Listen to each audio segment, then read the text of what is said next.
शक्ति मिलती है, और मन जब शक्ति मिल जाती है फिर संसार में कैसी भी परेशानी आवे उन परेशानी को सहन करने की, पार करने की शक्ति मन ही मन देता है। क्योंकि संसार में ऐसा कोई नहीं है जिसको सदा सुख मिला हो, और ऐसा भी कोई नहीं है जिसको सदा दुख मिला हो। है क्या कोई हमारे बीच में कोई कहे मुझे बचपन से लेकर आज तक सुख ही सुख मिला है कोई ऐसा है हमारे बीच में? है ही नहीं। और कोई ऐसा कभी नहीं कह सकता कि बचपन से जिस दिन से जन्म लिया आज तक मुझे दुख ही दुख मिला है।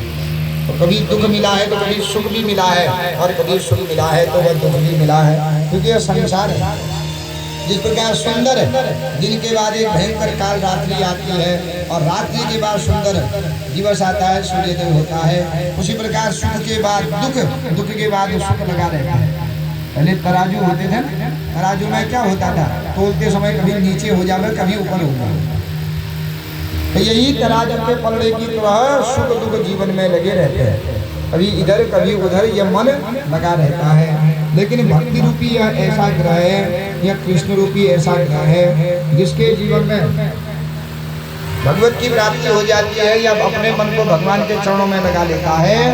वह ग्रह फिर आनंद ही आनंद देने वाला है। घर में रहे तो भी आनंद, तीर्थ पर जावे तो भी आनंद, कोई बुरा कहे फिर भी आनंद, कोई भला कहे फिर भी आनंद। क्योंकि हम सुख दुख कहाँ है ये मन में, और हमारा सुख दुख किसके हाथ में है? दूसरे के हाथ में है। पराधीन स्वप्न सुख नहीं, दूसरे के अधीन स्वप्न में भी सुख नहीं मिलता है।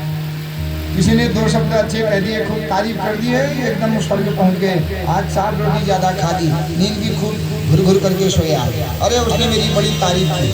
दूसरे दिन किसी ने 2 शब्द पूरे कह दिए,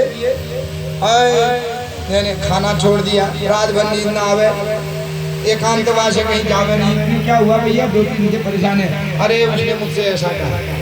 इसका मतलब हमारे किसी ने हमारी प्रशंसा कर दी, हम स्वर्ग पहुंच गए, किसी ने हमारी निंदा कर दी, हम एकदम गड्ढे में चले गए। इसका मतलब हमारा सुख दुख किसके हाथ में? दूसरे के हाथ में। और दूसरे के हाथ में जिसका सुख दुख होता है, शास्त्र में कहते हैं कि पराधीनता स्वप्न में भी दुखदायी होती है।